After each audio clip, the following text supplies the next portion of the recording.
et messieurs, bienvenue sur une nouvelle édition du Mood Vibe Show, toujours présenté par votre fidèle présentatrice Dounia sur Pactol TV. Aujourd'hui, donc, nous allons voyager, oui, dans un domaine assez particulier parce que nous allons partir dans un style Rara Tech. Rara est un style de musique typiquement haïtien, riche en histoire et en culture, oui, il a sa culture derrière, avec plusieurs sonorités de Haïti, en passant par l'Afrique. Ça tombe bien parce qu'en plus on a Pactol TV, donc 44 pays sur le continent africain nous regardent. Nous recevons donc les célèbres DJ en tournée en européenne, donc Manito et Colo. Vous allez faire connaissance avec eux pour un court séjour justement à Paris. J'ai eu de la chance de les choper, je les ai vus hier parce que sinon ils seraient rentrés sans passer par ici. Donc c'est des artistes, comme vous savez, qui sont très talentueux. Ils sont connus pour leur capacité à fusionner des styles musicaux donc variés, mêlant donc électronique et sonorité donc africaine, donc pour créer des expériences de sonorité uniques.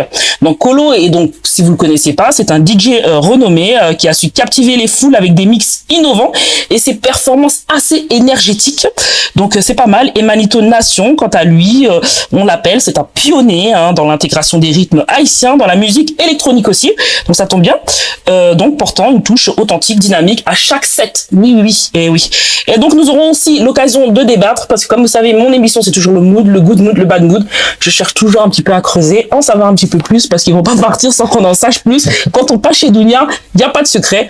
On est au courant du good, on est au courant du bad mood et nous allons donc débattre aussi et discuter aussi de critiques avec des perceptions autour du Rara, bien que ce genre musical ait ses racines dans la tradition vaudou, c'est ce qu'on dit, et les célébrations de la Semaine Sainte en Haïti. Donc il a su se démocratiser, donc c'est à son bien, parce que voilà, aujourd'hui il s'ouvre parce qu'il est beaucoup mélangé, et à s'adapter aux nouvelles tendances musicales. Vous allez voir, ils vont en parler avec nous et nous donner un petit peu des secrets concernant le Rara.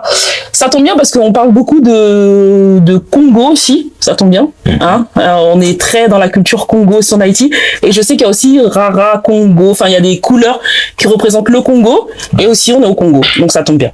Alors souhaitons surtout la bienvenue aux garçons. Oui, c'est important de leur souhaiter la bienvenue. Bonjour Colo, comment allez-vous dans nos studios? Donc vous êtes dans votre élément, Pactol, hein, et donc nous y sommes. 44 pays aujourd'hui vous suivent.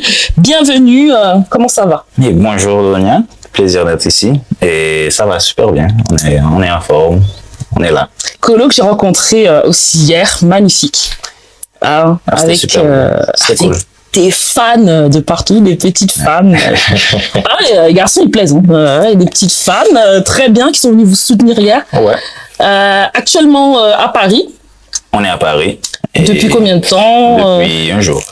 Un jour, oui, c'est vrai. On est venu hier. Ouais. On a joué et... Vous rentrez déjà? Et on rentre. Vous avez fait plusieurs pays aussi, hein? On a fait l'Espagne, on a fait l'Italie. Et maintenant on est en France, à Paris. Et c'était super. Partout où on est passé, c'était magnifique. C'était cool. Aujourd'hui, vous étiez aussi sur les champs. On était sur les champs, on a été visiter un peu. C'est notre première fois à Paris. Donc c'est toujours, c'est beau à voir. C'est votre première fois? Moi, c'est la deuxième fois. Ah, deuxième fois quand même. Mais la première fois ensemble, c'est la première fois que je vais marcher à Paris, c'est la première fois que je découvre Paris. Oui. La première fois, j'étais avec beaucoup d'expérience et on n'a pas vraiment eu le temps de visiter, donc c'était... Vous êtes toujours en coup de vent. Ouais. Bon, bah, ça fait plaisir en tout cas de vous recevoir à Pactol. Donc, Colo, j'aime beaucoup ce nom. Colo, diminutif. Est-ce que c'est votre nom d'artiste? Après, je les tutoierai les garçons parce qu'on va pas. Colo, c'est le nom d'artiste. D'où vient Colo? Est-ce que c'est un nom d'artiste? Alors, j'aime beaucoup. Colo, c'est mon nom de famille. D'accord. Mon nom c'est Gaëtan Colo. Et j'aime beaucoup Colo, donc j'ai changé mon nom. Avant, je m'appelais Gaëtan avec un 3 au milieu. Maintenant, c'est Colo. J'ai changé parce que je préfère Colo, c'est plus simple, je trouve. C'est beau, hein? Et ça va bien avec le style de l'artiste. Exactement. Vraiment. Et c'est cool, je préfère Colo. Ouais. Et Colo, parlez-nous de votre commencement dans la musique. À quel âge exactement vous dites? Moi, j'ai commencé à 14 ans. Ah oui, quand même. J'avais mon frère qui faisait de la musique sur une application qu'on appelle FL Studio. Et lui, il faisait beaucoup. Il est plus dans le rap, lui. Et je trouvais toujours ça assez fascinant de faire ses propres musiques comme ça sur ordinateur, et j'ai commencé aussi. Autodidactement, donc en faisant des beats, en tant que beatmaker. En faisant des beats, voilà, exactement. Et j'avais aussi un ami à l'école, il s'appelait Giovanni. C'est lui qui faisait plein de musique à l'école. Puis j'ai trouvé ça aussi super cool, et j'ai commencé avec lui.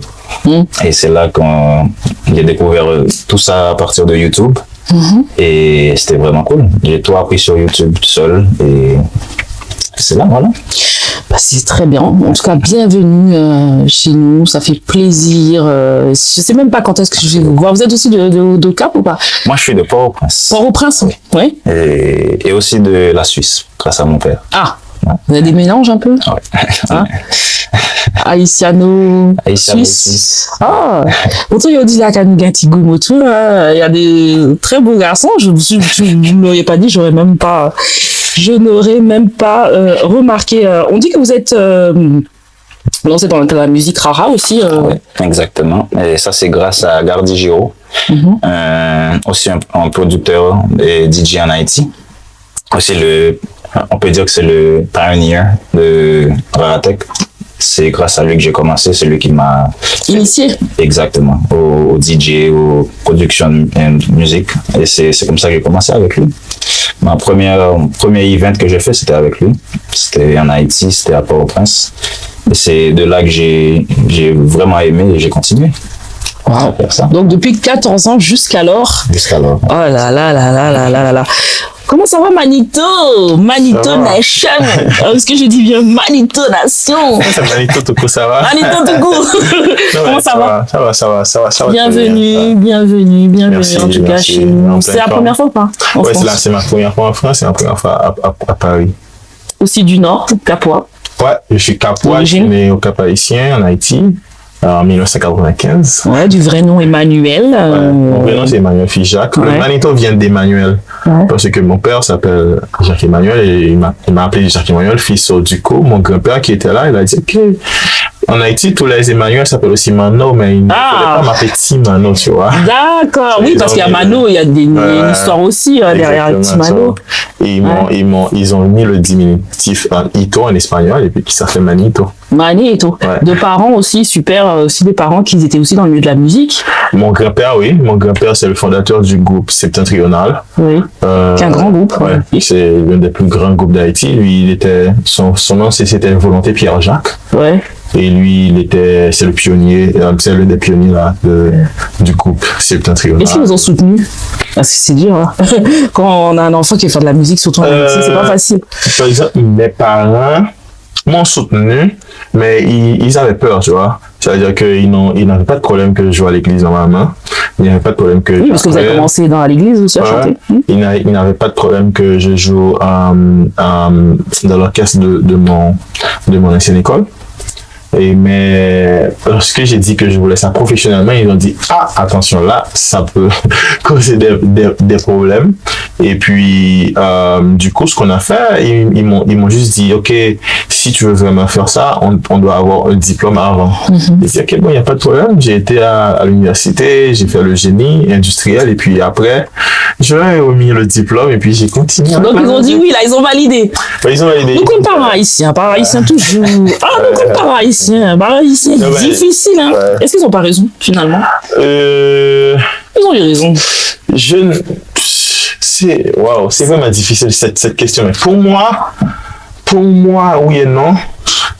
Par exemple, moi-même, lorsque je vois mon enfant, s'il me dit qu'il veut faire la musique, tu vas faire la musique. Ah bon? Ouais. Même s'il n'a pas bien diplôme? Tu vas faire la musique parce que c'est un métier là. Je vis pratiquement de la musique là. Ah bon? Ouais. Oui, mais vous êtes célèbre déjà. C'est peut-être pour ça. Oui, mais j'ai travaillé dur pour qu'on puisse me connaître. Ça veut dire que je pense que... il y en a qui sont obligés de faire des longues études de musicologie, enfin... Je pense que c'est dur. Ça dépend de ce que tu veux. Par exemple, si je voulais, être maestro de l'orchestre philharmonique, si je voulais faire partie des orchestres philharmoniques, opéra, tout ça, ou du m'inscrire et jouer dans des spectacles peut-être très classiques, je pense que ça serait une autre étude.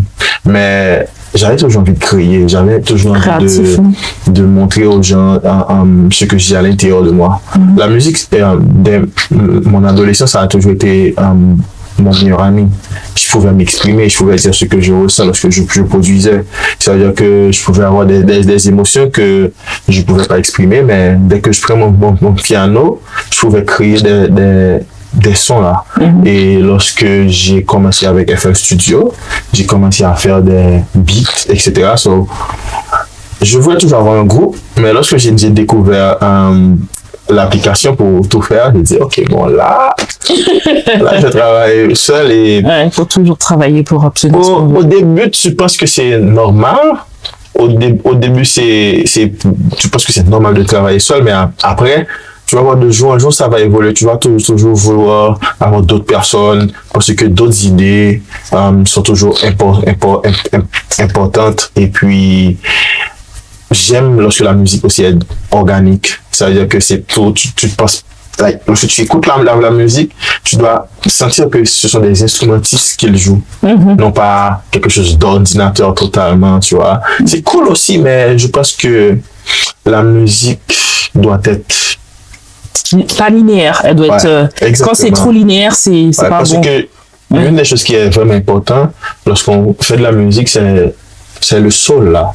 Ça veut dire que en Haïti on dit mettre de l'âme de la musique, c'est-à-dire mettre une âme dans la musique là. Oui, c'est ce qu'on dit. Lorsque la personne joue, par exemple, lorsque je suis sur les platines derrière mon piano, c'est tout un travail.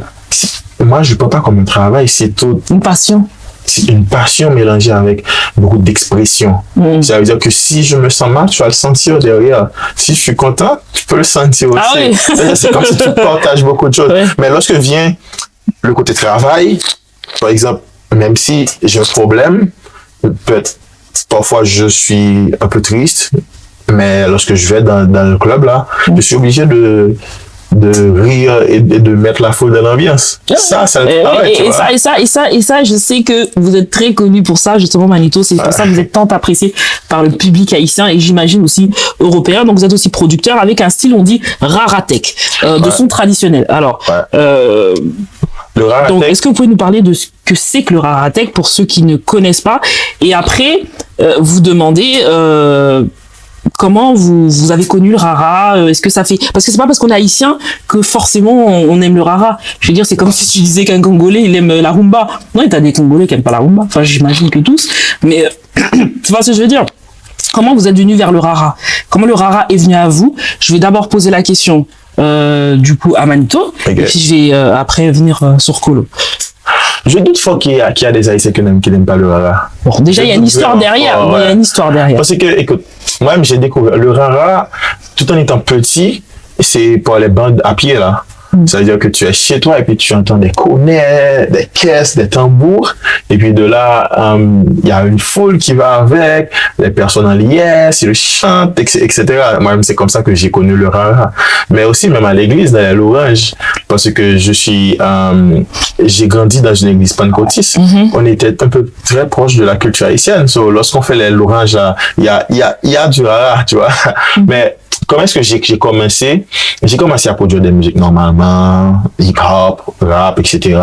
Après électronique, parce que à cette époque, on était bercé dans la musique. Le hip-hop. Exactement, électronique. Et puis après, j'ai jamais toujours voulu mélanger la culture haïtienne avec les sons électroniques. Et africaine aussi. Et puis un jour, j'ai écouté une musique avec produit Gardi Giro. J'ai dit, waouh, voici! On devrait arriver ici, là. Et puis, Gardi Giro, c'est presque le pionnier du Raratek. Le nom Raratek, c'est lui qui a inventé. Ouais, qui a inventé. Et le Raratek, c'est un mélange de tous les rythmes haïtiens qui viennent du vaudou, mélangé avec le son électronique. Lorsque je dis le vaudou, ça fait partie aussi de l'Afrique, parce que vous connaissez l'histoire d'Haïti, et il y a beaucoup d'esclaves qui sont venus d'Afrique. Et là, avec le mélange qu'il y a eu avec les esclaves d'Afrique et les Taïnos qui étaient déjà sur l'île, il y avait déjà des rythmes. Exactement, ça veut dire on a des rythmes d'Afrique. J'ai même entendu du Wolof. Ouais. Il y a beaucoup de rythmes. Lorsque tu les entends, par exemple, là maintenant, dans la musique africaine, on dit, yo, mais ça c'est haïtien. Parce qu'il y a plusieurs musiques lorsque tu écoutes. Et même le compas. Même le compas, il y a exactement, c'est vraiment rapproché là. Et puis, j'ai commencé à faire les mix, des remix sur mon FL Studio. Et puis, j'ai mixé plusieurs musiques. Et puis, il y a un remix que j'ai fait qui était... Avant de passer à Colo, j'aimerais te poser une petite question. Pourquoi on parle de musique Congo? Rara Congo. C'est parce qu'il y a un style dans le vaudou qui s'appelle Congo. Normalement, il y a. Oui, ça vient du vrai Congo.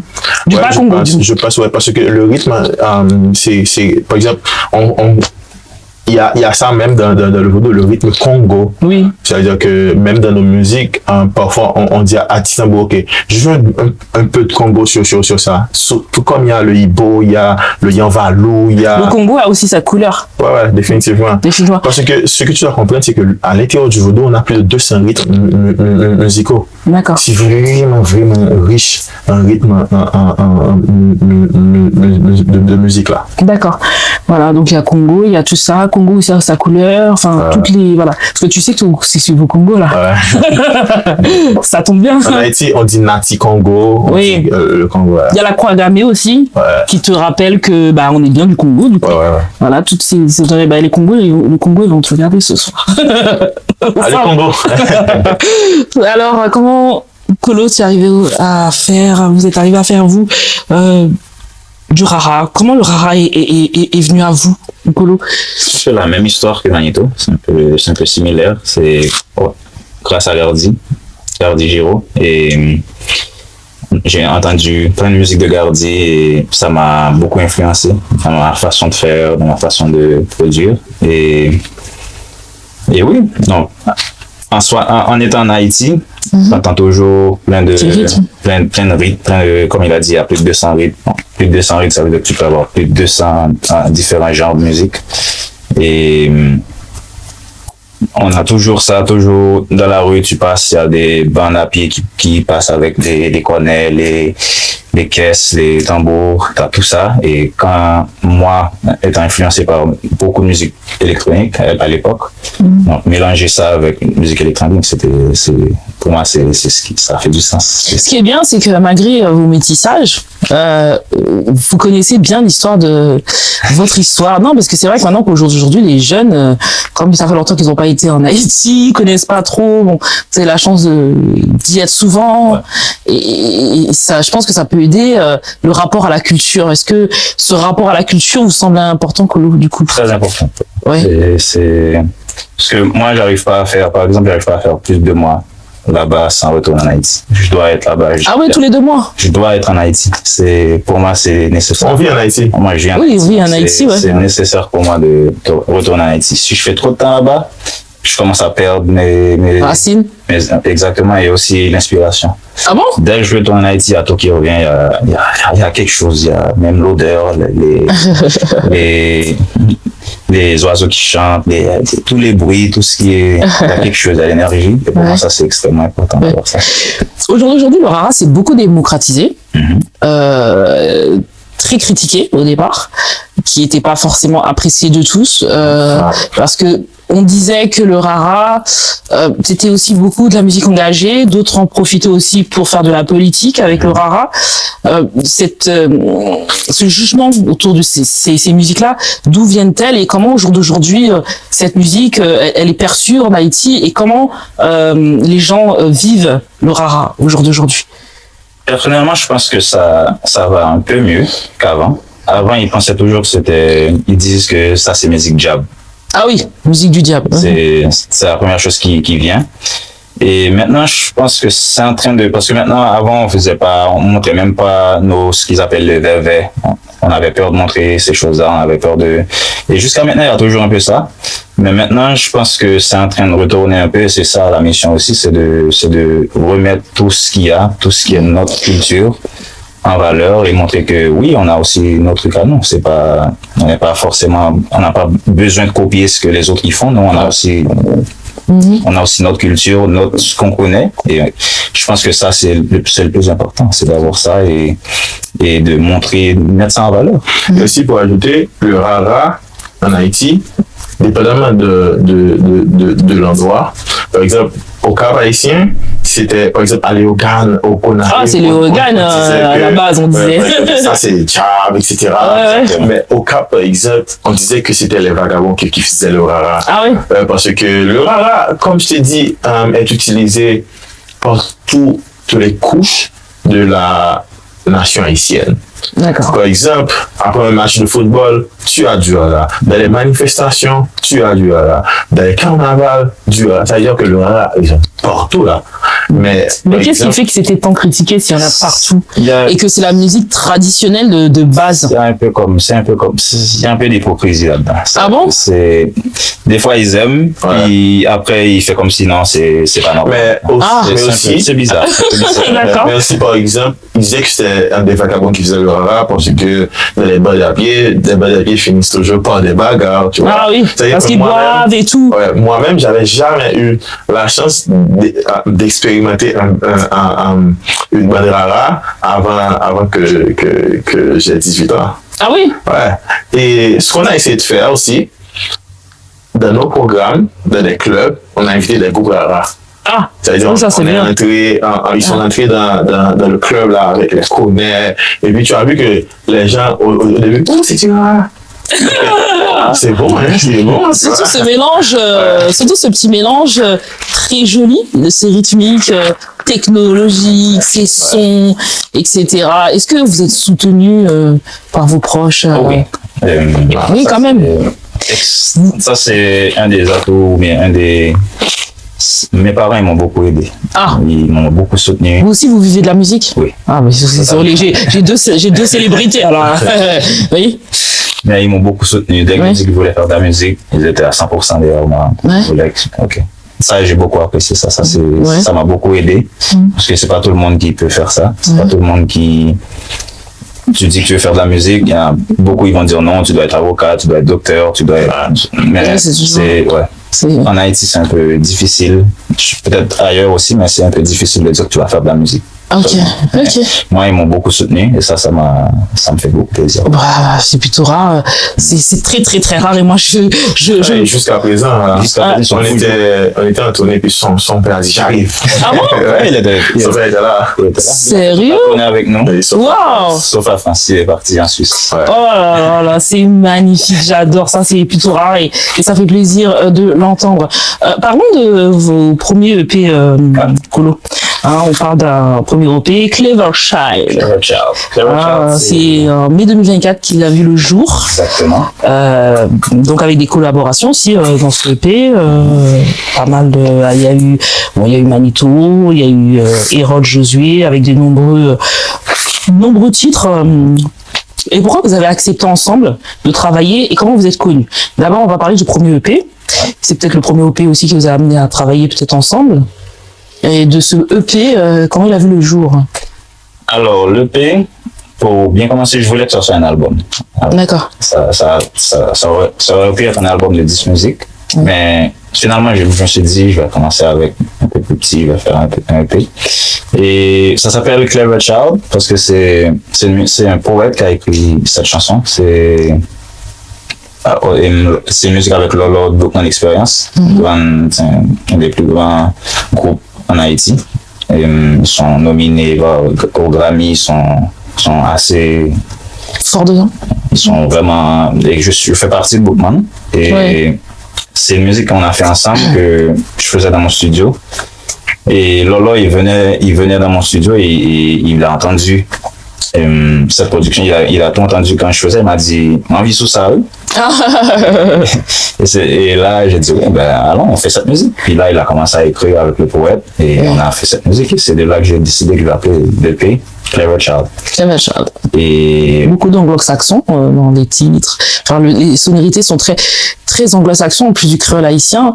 Très souvent, bon après, je sais pas comment le public haïtien reçoit la langue parce que je sais qu'ils sont assez critiques là-dessus où ils imposent le créole ou que le créole est vraiment important, en tout cas pour ceux qui sont dans tout ce qui est tradition.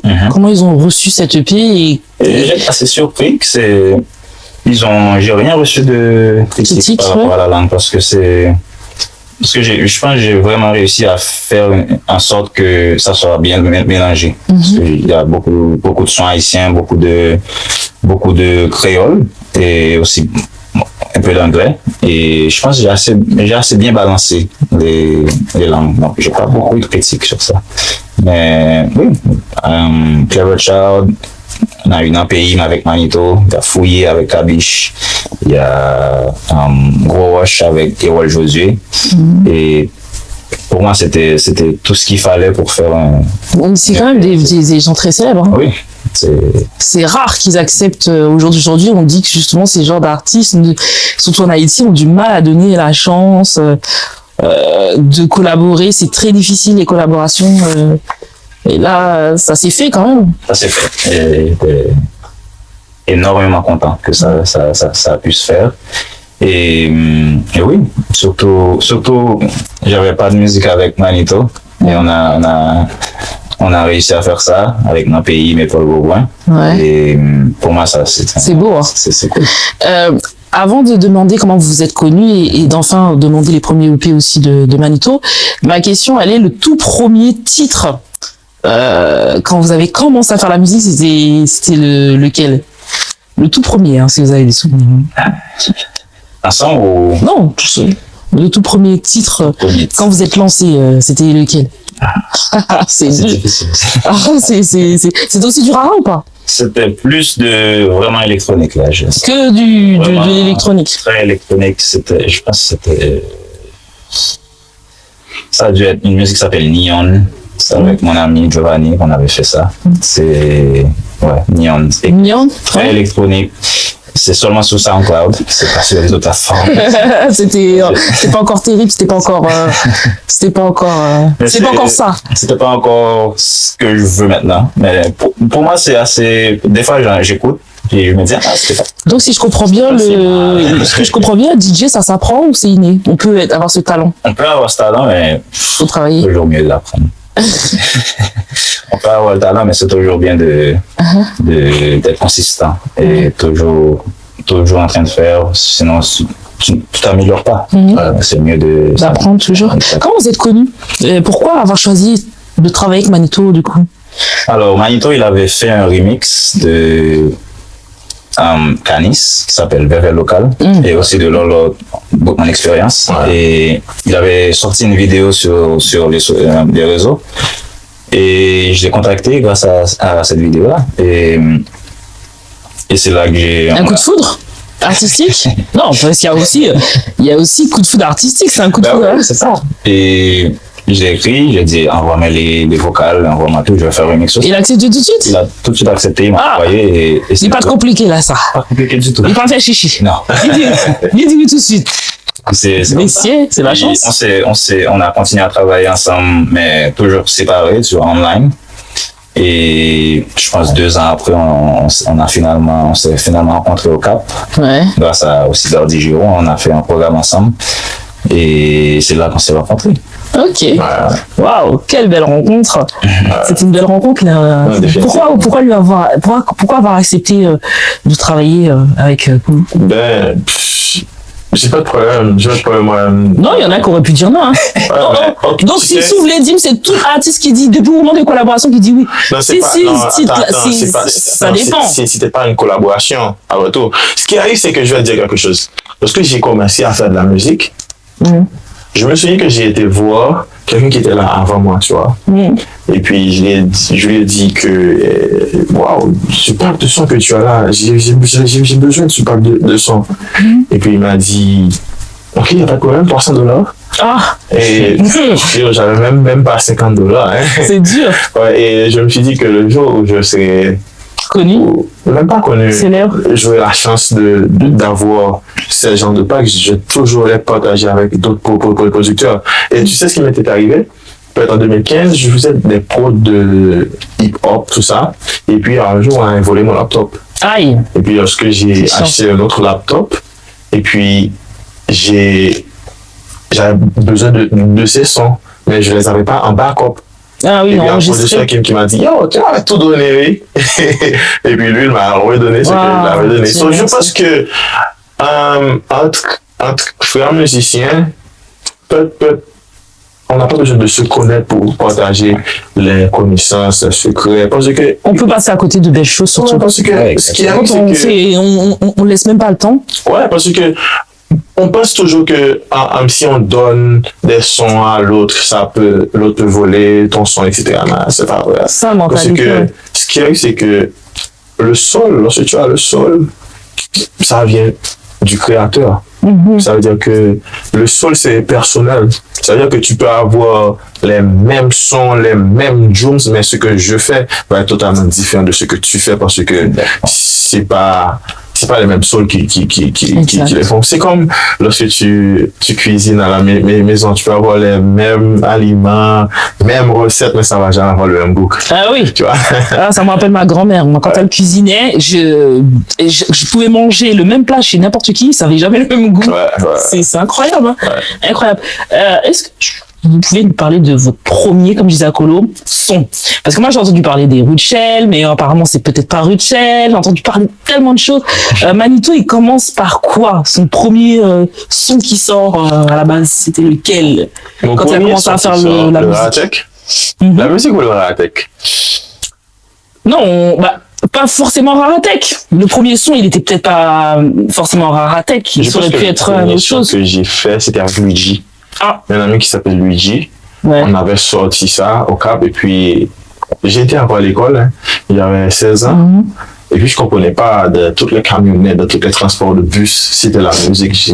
Wow, c'était drôle parce que je savais même pas ce que ça voulait dire un hit, tu vois. Et donc, partout on allait dans des comment ça s'appelle encore? On appelait ça des kermesses. Ah oui, il y en a ici aussi. On a aussi. Et la musique résonnait partout. Et j'ai continué comme ça. Et puis le premier Raratech que j'ai fait, c'est avec Freedom. On a fait une musique qui s'appelait Tambou. Ah oui. Et cette musique était... Ça a cartonné? Ouais. Ouais. Et puis après, j'ai commencé à faire les remix. Ouais. Les remix de Rutschel, par exemple, que beaucoup de personnes ont aimé. Les remix de Canis, le vrai local, c'est à la suite de ce remix que l'on avait contacté. Ouais. Et puis les remix de... J'avais fait un Bob Marley, tu sais, sur Real Indie Love, et puis qui cartonnait. Ouais. Et puis j'ai commencé comme ça. Et puis de là, j'ai rencontré beaucoup d'autres artistes. Ouais. Et puis... On dit que c'est là que votre carrière internationale a commencé à prendre de l'élan. Ça a pris un peu plus de international et local aussi, hein. International. Ça a pris un peu plus d'élan. International, peut-être que c'est mon dernier EP, mais avant c'était plus local. Je savais jouer seulement au pays. Et puis après, j'ai commencé à jouer en République voisine, République dominicaine, et puis après au Canada, et puis boum, ça a éclaté en Europe, tout ça. Donc le DJ Capoi, hein, qu'on dit, hein, qui a mis tout le monde d'accord, apprécié dans sa région, surtout en Haïti. Actuellement, vous connaissez un succès fulgurant, c'est ce que j'ai remarqué et c'est ce que j'entends. Avec ce don, comment on fait? Comment on fait pour capter? Non, parce qu'il y a des raras, des artistes raras. Après, avec ce style-là, peut-être moins, ce style de DJ technique, tu vois, techno rara. Je sais pas si on dit ça comme ça exactement. Mais comment on fait pour captiver ce public? Parce que quand vous passez quelque part, il y a les gens apprécient vos sonorités, ils vous aiment beaucoup, même à l'international. Je veux dire, vous êtes très écoutés en Europe, dans les événements, les gens passent vos sons, dans les concerts. Voilà, c'est un succès fulgurant. Comment vous faites? Je pense que c'est parce que c'est un son qui n'était pas là avant, tu vois. Parce que oui, il y a le son de Gordy. Mais en écoutant les sons de Colo et mes sons, tu peux voir qu'il y a toute une différence aussi. Oui, chacun son style. Ouais, on est dans la tech, mais nos prods ne sont pas similaires, tu vois. Ah oui, elles sont très distinctes. Je pense que aussi c'est le travail de tous les jours. Moi-même, je suis un rude travailleur. Ah oui. Si je veux quelque chose, compliqué, je travaille vraiment dur pour y arriver. Et puis, je pense que le public Capoi m'a vraiment soutenu. Ah oui. Ouais, ça, on dit toujours qu'on n'est jamais prophète dans son pays. J'ai été prophète dans mon pays. Je suis prophète dans mon pays. Oui, c'est rare. Et aussi, je pense aussi que les gens voulaient écouter quelque chose de nouveau. Ah oui, parce que les générations ont grandi, enfin, je veux dire, les sons diffèrent, même on le voit sur TikTok. Ouais. Les gens mélangent beaucoup. Donc, le style le plus populaire en Haïti, c'est le rabodaï. Oui, rabodaï, ça, c'est sûr. Mais je pense qu'à un moment, les gens, ce qu'il y a, c'est que je pense qu'il y a une carence en Haïti. De musique? Pas de musique, de créativité. Ouais. Exactement. Parce que avant, lorsque tu écoutes la musique d'avant, oui. La musique on va dire, de nos anciens là, les Tabou Combo qui a fait le hit parade de France, oui, beaucoup. les Bookman Experience, les Karimi, etc. Tu pouvais voir qu'il y avait de la passion, tu pouvais voir qu'il y avait beaucoup de créativité. Mais avant ça, après, tu peux sentir que ça a chuté parce que là, tu as plus de groupes haïtiens qui gagnent, qui sont dans le hit parade, tu as plus de groupes haïtiens qui sont nominés awards. C'est-à-dire que, pour être sincère entre nous, on peut voir que la musique d'avant était plus soignée que la musique qu'on a aujourd'hui. Ah oui, c'est vrai, parce qu'il y avait moins peut-être de techniques. Il y avait moins de... pas seulement ça. Il n'y avait pas toutes ces techniques, il n'y avait pas peut-être... Il y avait plus de passion. Ouais, il y avait plus de passion. Il n'y avait pas de social media. Ah oui. Social media, ça peut aider, mais aussi ça peut détruire. Oui, c'est vrai. Par exemple, là maintenant, tu as des groupes qui font des musiques qui te disent « Ok, je vais faire ça parce que ça marche. » Exactement, tu vois, c'est ce qui marche, donc c'est ce que je vais faire. C'est ce qui marche, c'est ce que je vais faire. Mais ils font pas ce qu'ils aiment, vraiment. Et toi, je pense qu'en tant qu'artiste, tu dois donner ce qu'il y a à l'intérieur de toi. Ouais, vraiment de l'amour. Ouais. Et vous, Kolo, du coup, comment vous vivez cette musique à travers vos fans qui vous écoutent? Parce que très aussi très écouté déjà à l'international, en Haïti aussi, vous avez votre succès. Vous deux, c'est une fusion. c'est cool, ça c'est. Comment vous faites? Allez, comment on fait pour faire tomber toutes ces... non, je propose après là, quand vous expliquez qu'on regarde un petit... il y avait des fans hier. Même à l'étranger, elles ont dû faire du voyage. Il y en avait même qui étaient anglo-saxons, j'ai vu, qui avaient fait le voyage pour vous soutenir. Mais c'est extraordinaire. C'est super. Comment vous faites? Ça vient naturellement. Tu fais ta musique et forcément tu auras un public. Surtout quand ça vient du cœur, quand ça vient de... Donc il n'y a pas de technique. C'est pas comme Manito, beaucoup travaillé. Parce que Manito, d'après ce qu'il dit, parce que je sais que Manito, par exemple, il dort pas de la nuit. Non plus. Ouais, moi, je pense. Vous, c'est la nuit, c'est la nuit que je trouve l'inspiration. Kolo, par exemple, à minuit, il m'envoie quelque chose. Yo, écoute ça. Et puis à 2h, je lui envoie quelque chose. Et puis à 4h, il me renvoie.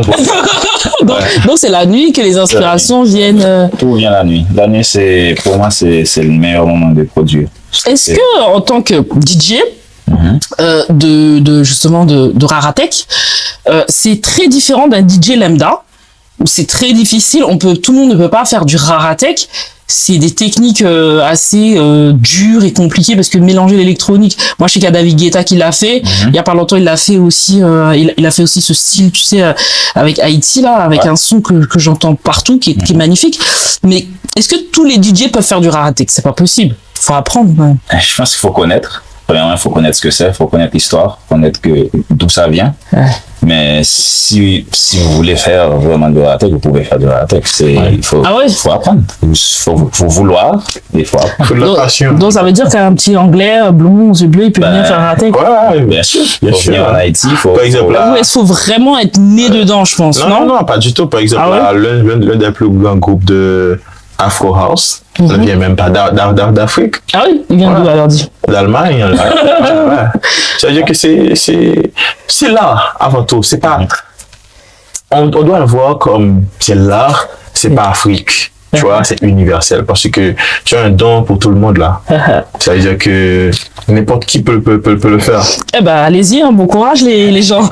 Je propose qu'on regarde un court instant Paris 18e, où j'en ai profité aussi pour aller rencontrer les garçons, connaître leur mood lors de cet événement avec des fans venus vous soutenir. Je vais faire une petite boutade. Voilà, il est là le film. T'as vu, on a eu le film ou pas? Tu vois, heureusement que je suis venu avec le film. Allez, on regarde tout de suite, juste 50 petites secondes et on revient dans quelques instants. Tout de suite.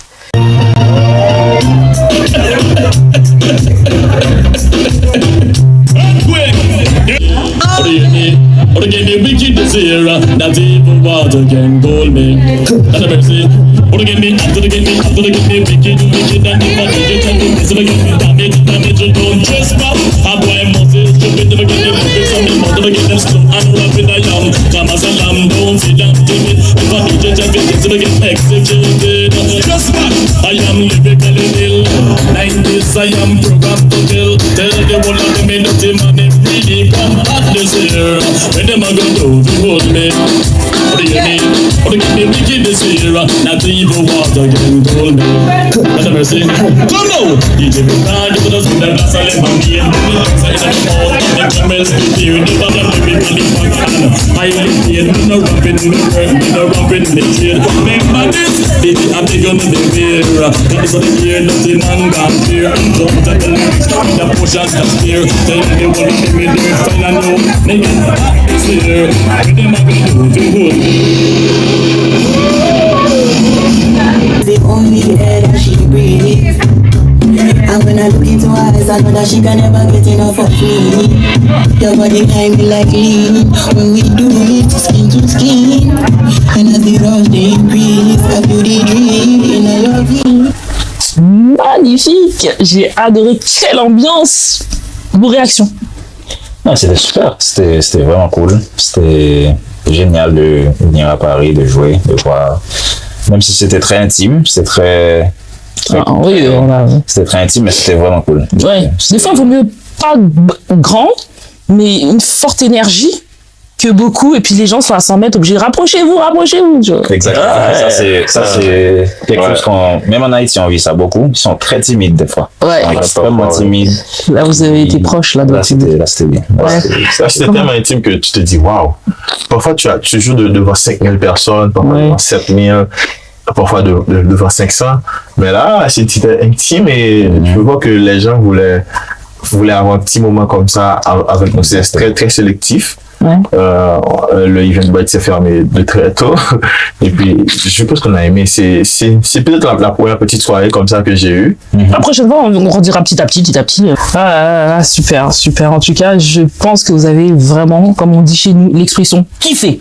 Ouais. Kiffé, comme on disait, proche de son public. Voilà. Ouais. C'est très, très important. À quand la tournée, les garçons africains? Parce que c'est des sons qui sont très entendus au Nigeria, très ouverts à la culture. Le Bénin est ouvert à la culture. Le Nigeria, le Ghana aussi. Le Kenya. Du Sud, le Cap-Vert aussi. Cap-Vert. Ouais.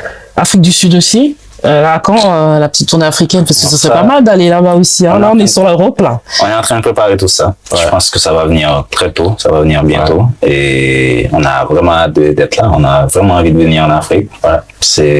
Pour nous, ça serait comme un rêve d'aller en Afrique et jouer là-bas. Pour nous, ça se prépare quand même dans votre tête ou pas? Ouais, ça se prépare et c'est comme un retour aux racines. Back to the roots. Exactement.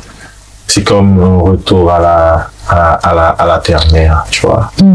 Parce que pour nous, être haïtien, c'est être aussi africain. Oui. On dit que nous sommes les Africains de l'Europe, de l'Amérique. Afro-descendants, oui, c'est vrai. Et c'est vraiment important pour moi parce que dans nos musiques aussi, on dit ça. Ok, on utilise vraiment des termes africains parfois dans nos événements. On utilise des termes africains, des dialectes africains, etc. So, je pense que on a hâte et je pense que l'année prochaine, je ne vais pas donner de date, mais il faudra nous dire peut-être qu'on y sera aussi. Hein, d'accord. Parce que l'année prochaine, on aura des projets. On commence en Europe, après on va en Afrique. Trop bien, il va falloir passer par là. Hein. Ouais. Voilà. Moi, si je propose qu'on écoute un de vos titres, on va commencer par Manito. Qu'est-ce que vous voulez nous proposer, Manito? Un cliché de votre titre, clip? Je vais vous proposer Golobo. On a réalisé ça moi et Colo. On a fait Golobo. Il y a Kabish qui chante. Et je pense que Golobo, c'est le bon titre à proposer parce que c'est l'essence même de ce que nous faisons. D'accord. On a pris une musique qui n'était jamais enregistré, mais qu'on chantait dans les raras de Léogane. La D'accord. musique s'appelle Rolobo. Ok. Et puis c'est de là, après, on a commencé le mouvement Gros Lobo. Après, il y a Gros Lobo, le groupe. Maintenant, on a Gros Lobo qui est moi-même, Colo. Il y a Kabish. Ouais. Il y a Paul Beaubrun. J'ai vu, il y avait Canis aussi. J'ai vu, Non. genre, c'était pas Canis, il y avait une métisse. C'était qui Ah, c'est C'est Chiara. peut-être Chiara. Ouais, ça doit être Chiara. Et il y a Badio, tout ça. Ouais, j'ai vu qu'il y avait beaucoup de monde, ouais. Il y a Titi Tambou. Et là, maintenant, on a un groupe. Ouais. Et bientôt, on a notre album qui sort en décembre. C'est bien. Ouais. Je serais la première à les soutenir. Beaucoup de djembé aussi. Ouais, il y a beaucoup de tambours, il y a beaucoup de rythmes musicaux. Il y a vraiment une diversité dans cet album-là. Écoute, on regarde et on revient dans quelques instants, toujours sur le Mood Vibe Show avec Colo et Manito. À tout de suite.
Pas mal Manito, pas mal Colo, j'aime beaucoup. En tout cas, beaucoup de diversité. Vous n'avez pas peur de vous essayer.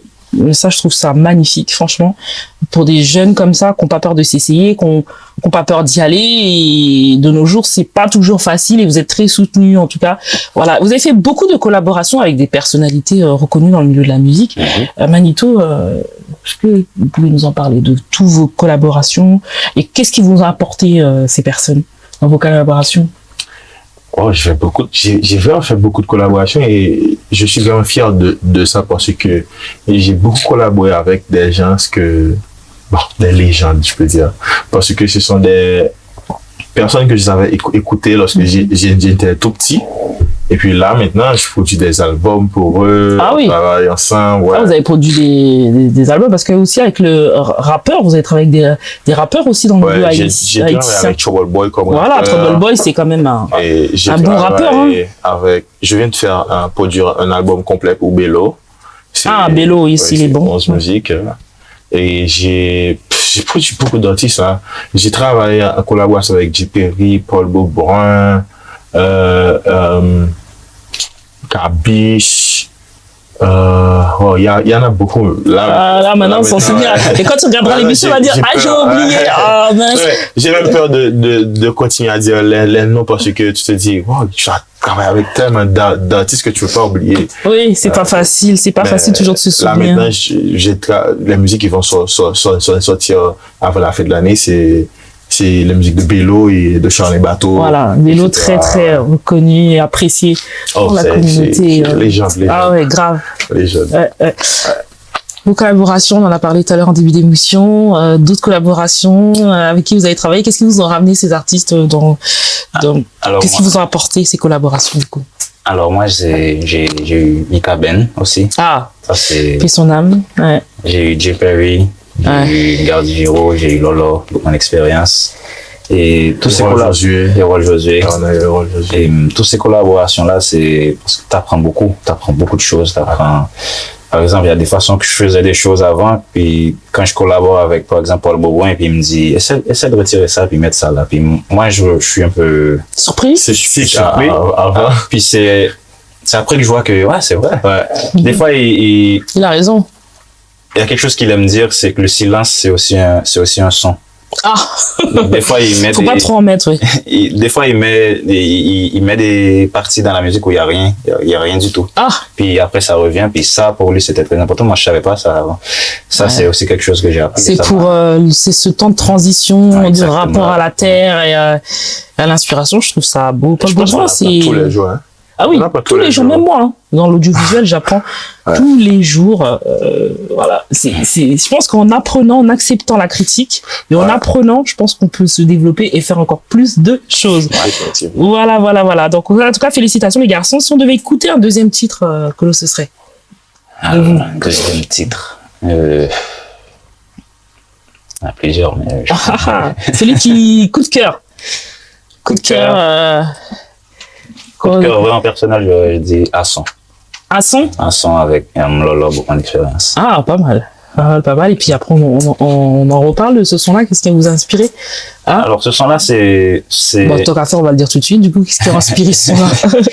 C'est une musique qui vient du père de Lolo. D'accord. C'est lui qui a écrit cette musique. Et... comment il s'appelle? C'est Langui Chat. Ah oui.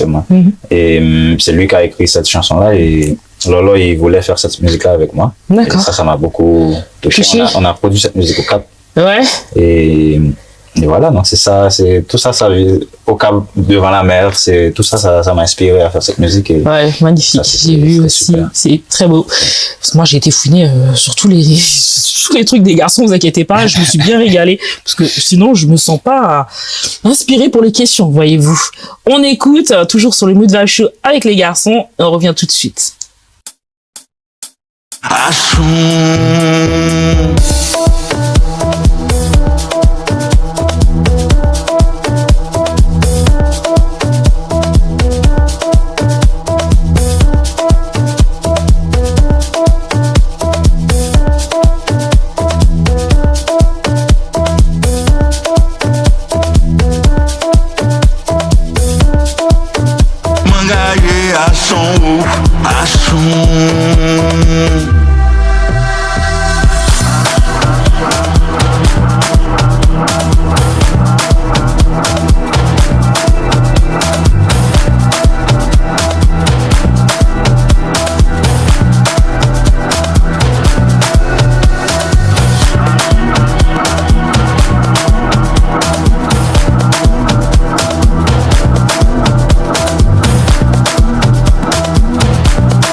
Rele lwa yo pou mwen ou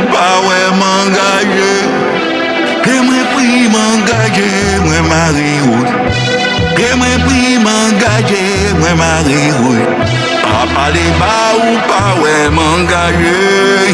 Vaudou les bas ou pas, ouais, m'engager.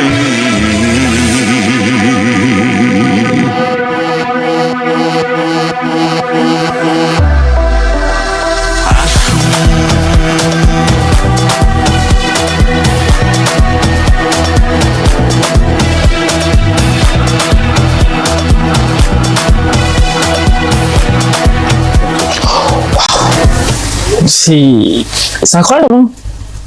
Cool, c'est super. Incroyable, incroyable, incroyable. Incroyable ou pas? Non, c'est extraordinaire. Incroyable. Avec qui vous aurez souhaité collaborer si vous en aviez la chance, vos artistes de rêve, vos inspirants, des personnes qui vous inspirent? On a plusieurs. Moi, j'ai Black Coffee. Tu vois, le Black Coffee, là, Ouais. Ça, pour moi, ça serait un rêve de collaborer avec Black Coffee. Ça, pour moi, c'est le top. Top du top. on a été dans des concerts de Black Coffee. Et puis, j'ai été à un concert en République dominicaine. Et puis, je jouais une musique haïtienne. C'était tellement... Ouais, c'est inspirant, hein? Ouais. Ah ouais, ouais, ouais. Black Coffee, je pense que son histoire est vraiment inspirante. Ouais. Et je pense pour moi, c'est le meilleur choix. Oh oui, bon après, les goûts, hein. Comment vous choisissez, vous, les éléments traditionnels haïtiens qui vous intégrez dans vos compositions électroniques? Comment vous faites pour choisir ces éléments? Parce que j'entends beaucoup des bruits, des sonorités, des langues. Comment vous les choisissez pour les intégrer? C'est des sons que vous faites avec l'IA? Comment vous intégrez ces petites sonorités? Parfois, c'est le vibe. Mais comme je te disais, en Haïti, avec ce qu'on a, nous sommes un peuple vraiment riche en son, riche en... Ouais, donc c'est facile de trouver. Exactement. So, parfois, on est avec par exemple, moi-même, je me souviens que je faisais la musique avec Paul Bourboin, Navawayo. Et puis, j'avais fini de boire une bière. Et puis, je jouais avec la bouteille. Il dit, oh, mais ça peut, ce son là, c'est important là pour la musique. Parce que ce qui se passe, c'est que lorsque tu vas au marché en Haïti, ils font des musiques avec les bouteilles. D'accord, oui, j'ai vu. Oui, c'est... Okay. Et puis, j'ai pris ma bouteille et puis j'ai mis Colo. Colo a plusieurs tambours dans son studio. Le fait est que tu peux faire la musique avec tout ce que tu entends. Quels sont les défis, du coup, dans le Raratech? Est-ce qu'il y a des défis de ce genre musicaux aussi différents, justement, des gros défis, ou quand vous arrivez vraiment devant un public? Moi, je ne redirai pas ce que mes collègues journalistes ont dit, parce que est-ce qu'il y a des défis, voilà, parce que je sais que Manito, il est vu comme un dieu dernièrement. Après, je ne sais pas si c'est mes collègues de nous, je ne dirais pas le nom, qui ont exagéré, mais voilà.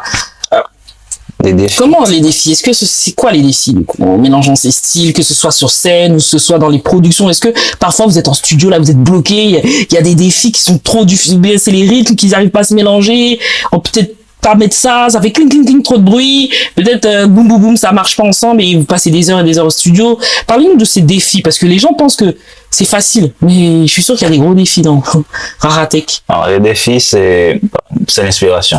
Des fois, tu peux être dans ton studio, Ouais. tu fais de la musique et tu fais 1 heure à trouver quelque chose et il y a rien qui vient. Ouais. Puis le lendemain, tu arrives, en 5 minutes, tu as déjà une belle base, là tu as tout de suite. Ça, c'est vraiment drôle, aussi, c'est le genre de défi aussi. Parfois, on passe 2 jours au studio, on ne trouve rien du tout. Ah oui, ça c'est chiant. Et puis, le lendemain matin, tu trouves 5. Ça c'est...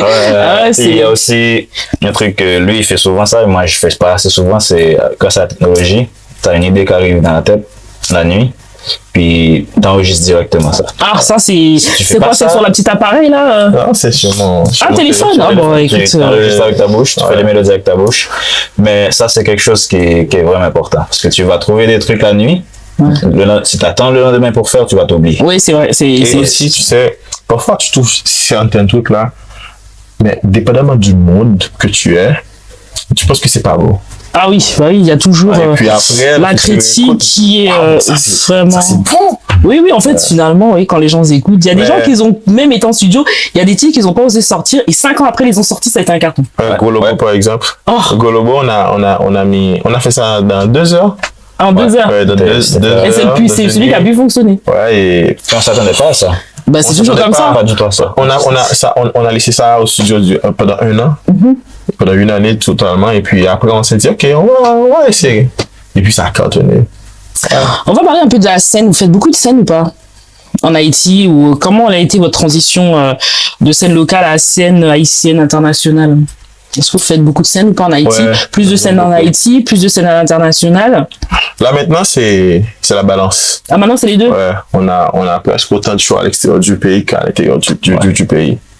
Ce qui arrive aussi en Haïti, c'est que des fois c'est un peu compliqué de trouver, parce que c'est priorisé à Port-au-Prince et aussi Oui. au Cap Haïtien maintenant. Ouais. Donc on essaie d'aller partout dans le pays, mais c'est un peu compliqué, mais on arrive. Par exemple, il a été joué au CAI. Moi-même, T'as bien pris? J'ai joué dans le nord-est, dans le sud, au centre. Et Pas partout dans peur, le pays. partout. Ouais, Avec des artistes renommés en première partie. Ouais. Et ce qui arrive, c'est que j'essaie d'éduquer les gens qui n'ont pas peut-être la possibilité de venir de des grands choix pour Exact. D'accord. des choix au Cap. Ouais. Et Les carnavals aussi, ça marche bien dans le Rara, j'imagine. mais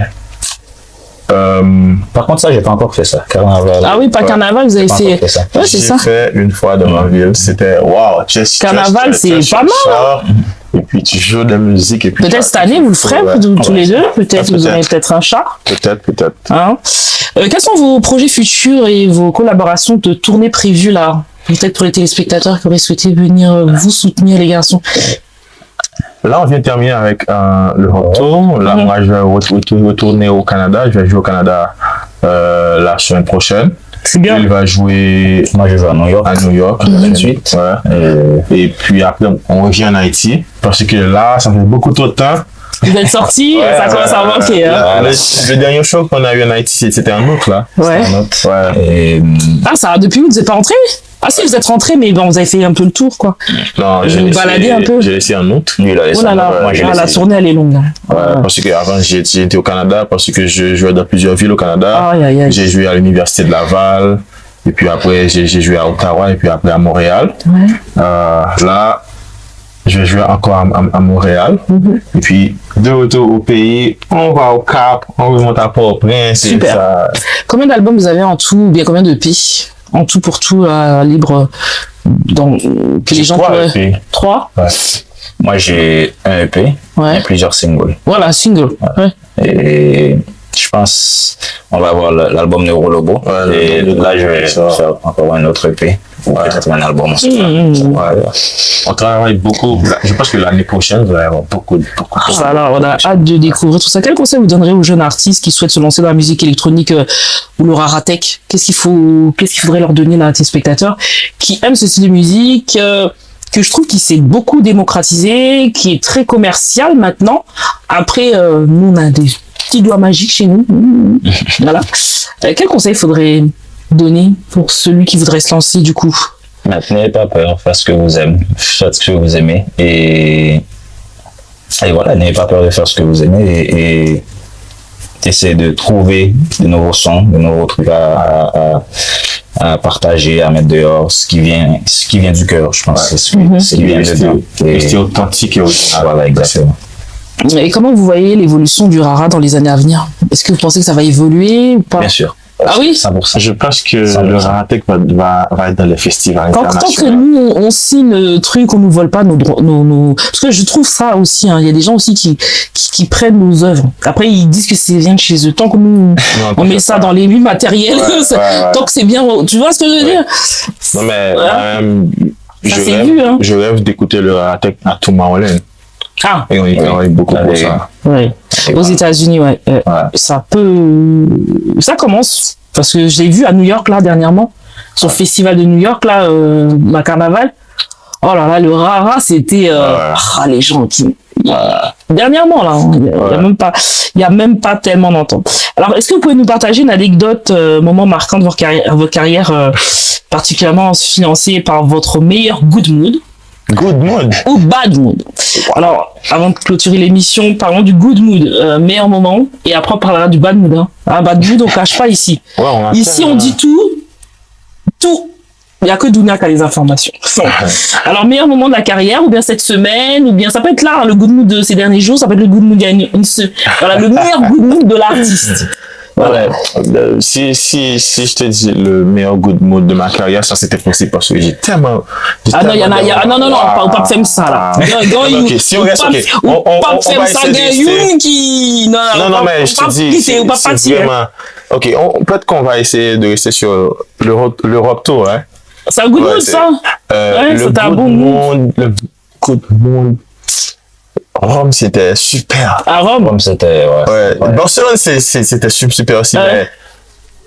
Rome, il y avait quelque chose aussi. Même avec la ville, c'est incroyable à voir ça. Ah ouais, bad mood. Bad mood. On peut dire bad mood du rire. Ah oui, les téléspectateurs doivent connaître vos bad moods. Bad mood de retour ou bien. Oh, il y a eu des bad moods au retour. Ah, c'est pas vrai, il y a eu des bad moods. Il y a eu un petit clash avec un organisateur là. Il a fait, je vais pas parler de ça. Ah, l'élité, ouais, il avait bu, exactement. Et puis il s'est exprimé d'une manière, et puis on a dit, non, ça marche pas. Oui, parce qu'il faut apprendre à se respecter aussi dans le milieu de la musique. C'est pas parce qu'on vient de l'étranger, qu'on a du talent, qu'on peut se laisser mal parler. Après, il est revenu, je m'excuse, j'ai dit non. Bad mood. Je vais pas te parler durant tout le voyez, les artistes, c'est nous qui avons les bad moods, qui avons les vrais dossiers. Ce qui arrive, c'est que parfois, tu vis certains moments. Tu vois, le respect pour moi, c'est important. Tu viens du Cap. Oui. Tu sais comment est-ce que. Et puis on est entrepreneur aussi, nous. Attends, on va même pas dire du Cap en Haïti. En Haïti, le respect est primordial pour les parents. Tu vois, lorsqu'on grandit, on nous enseigne beaucoup de respect. Oui. Et moi-même, je respecte tout le monde. Oui. Par exemple, on donne des blagues avec tout le monde. Peu importe que tu sois le plus grand politicien du pays, peu importe que tu es un fou, tu vois. Ça veut dire que on se respecte. Oui, c'est important. So, au moment où la personne dépasse la ligne entre le respect et le non-respect, moi-même, je suis drastique. Ah, ça c'est normal. Pareil, j'imagine en bad mood, hein. Ouais. On va pas y finir dans le bad mood colo, hein. C'était les deux. Ouais. Ah oui, ce soir-là. Peut-être tout est en bad mood ou pas deal. Ce soir-là, je me souviens qu'il n'a même pas mangé. Ah bon? Ouais, ça t'a stressé. C'est encore pire, là. Tu manges pas et que ça c'est encore pire. Oh là là. Ça, c'est le bad mood de la semaine, mais je pense que moi-même, je ne les prends pas comme bad mood, je les prends comme expérience. On apprend. Super. Comme ça, la prochaine fois, on sait comment gérer tout ça. Ouais. Bah, écoutez, les garçons, c'est super. En tout cas, j'ai passé un agréablement moment parce que hier, on a pris la pluie, j'ai un petit rhume là, mon nez un peu bouché, mais ça s'entend pas, j'espère. Ça s'entend pas? Oh, bon, ça va. En tout cas, merci d'être venus, les garçons. Vous êtes ici comme vous venez ici quand vous voulez. Je sais pas si vous aurez le temps de rencontrer mon directeur de production, Lolo Moutima, parce que lui aussi, il est dans la culture. Il est dans la culture. Il a organisé des concerts. Il est aussi connu, voilà. Il fait pas mal de choses dans la culture, en tout cas, musicale en général. Et le rencontrer ce soir, j'aurais bien aimé qu'il vous rencontre. Bon, bah, écoutez, il n'est pas encore là. J'espère que vous aurez l'occasion de le rencontrer parce que la rumba aussi congolaise, il est dedans, il est dans la culture. Donc, voilà. Et rythme Congo, pourquoi pas? Rythme rumba, pourquoi pas? Ça se mélange aussi, rumba, rara, tout peut se mettre. Il n'y a pas de limite. C'est quelque chose que j'ai envie de faire aussi, c'est d'aller dans plusieurs pays et prendre un peu de culture de tout le monde. S'inspirer de tout le monde. Il y a un professeur de musique qui me disait la musique, c'est une langue universelle. Ça, c'est vrai. Ça, c'est vrai. Bah, écoutez, les garçons, merci beaucoup. En tout cas, bienvenue encore une dernière fois. Je sais que vous rentrez bientôt. Bonne route à vous. Encore beaucoup de courage pour la suite. Et je propose, là, après, on va mettre un peu de musique, montrer un petit peu l'ambiance du studio, parce que nous, on est au studio Pactol ce soir. Voilà. Son, musique, image. Voilà. Et je tiens à remercier également vous, téléspectateurs, qui avez suivi cette émission. On a passé un agréable moment. Je vous donne rendez-vous pour une prochaine édition, toujours présentée par Dounia. Merci à mes réalisateurs Paul Malanga et JC Mwenda qui sont derrière la cam, qui font un travail extraordinaire. Et mon producteur exécutif Lolo Moutima. À bientôt. Plein de gros bisous. Merci beaucoup. Hein. Merci. Voilà.